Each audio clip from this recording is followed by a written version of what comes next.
Well, 'tis the season. The season for number 21 already for Apex Legends, which is wild to me.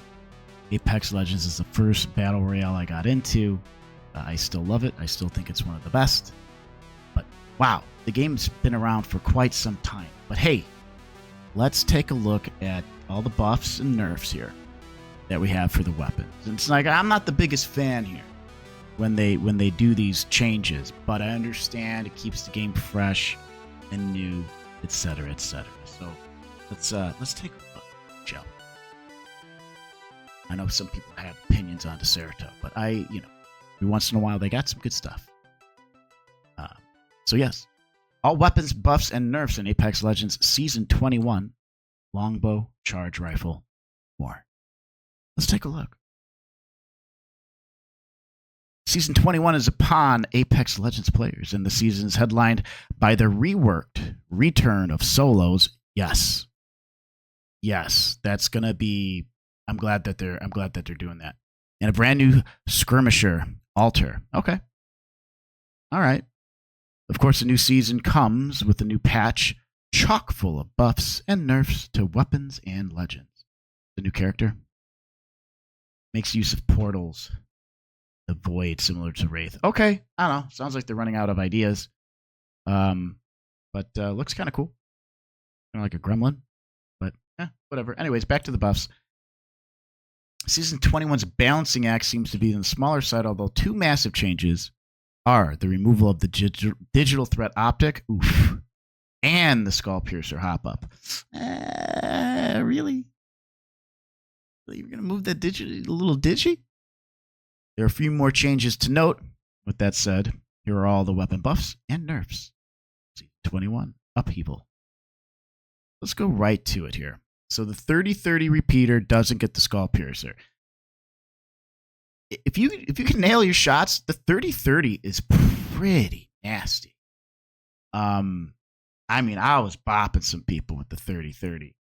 And it never surprises me. It sounds just like a wingman. You ever notice that? Comment below. Let me know what you think. See here, the charge rifle. ADS recoil improved and stabilized. All right. Let's see here. Now, the devotion is in the care package. So it has a new reverse hip fire. Sustained hip fire will tighten accuracy instead of widen. It's a pretty good buff. That's pretty legit. Damage increased to 16 was 15. Magazine size increased to 54 was 48. At purple, sometimes you just need a couple extra of those bullets right at the tail end just to get that knock. That's pretty good. Reserve ammo is at 324. Empty reload time significantly reduced. Now the longbow, the DMR. Great weapon. I've never been good with it. I've played online with people that are insane masters with the longbow, like getting 2k plus damage, and all they're doing is using the longbow. Now, obviously, skull piercer hop up was removed because it's not in the season. Barrel stabilizer attachment removed. Ooh. Base recoil significantly improved. Okay. Projectile gravity reduced. Okay, so it's not going to drop as fast? That might make things a lot easier to aim. ADS in and out time reduced. Ooh, okay, so interesting balance there.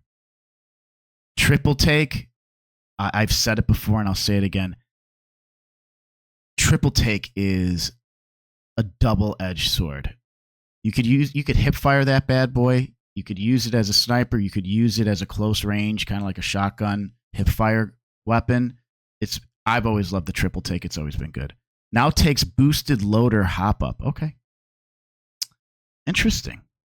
So then we got the wingman, which we all know is if you become king with the wingman, you're going to start really decimating people. I ended up having to jump onto a stream. Some guy was I was watching this guy. He was just so nasty with the wingman. Made it look so easy. Not. Projectile size reduced to pre-care package values. Damage reduced, to 45. Oof. Now is at 50. Skull piercer removed. Hip fire accuracy reduced. Oof.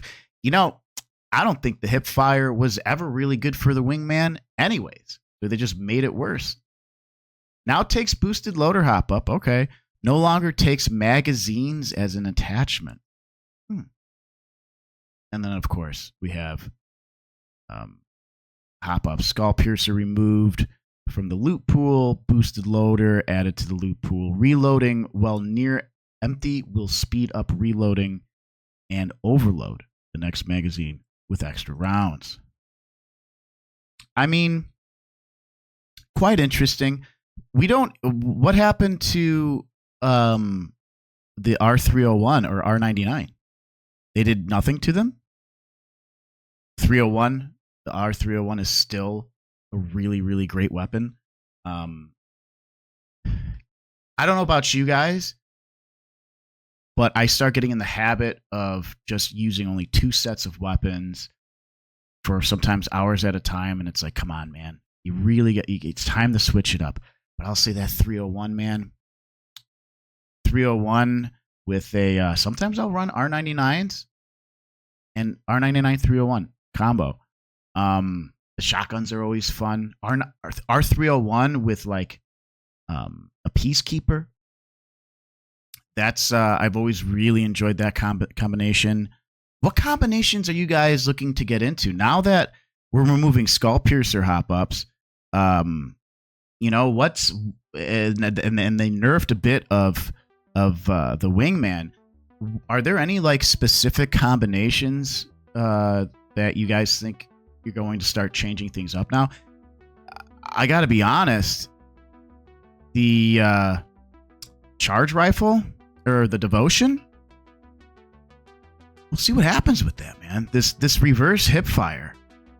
I love running energy weapons.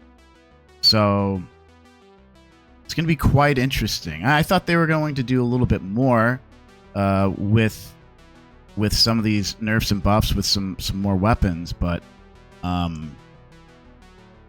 guess that's just what it is. Let me know in the comments down below. Are you excited for this new season? And again, what are your go-to? If you made it this far along in the video, tell me what your go-to weapons are. You know, that is your bread and butter. Let me know down below. Leave some comments, likes. Be friendly with each other, and everybody actually really is. Sometimes you get some mean comments, but you don't waste energy on those. So appreciate you guys. That's some news. Forget, like and subscribe. I appreciate you guys very much. Talk to you.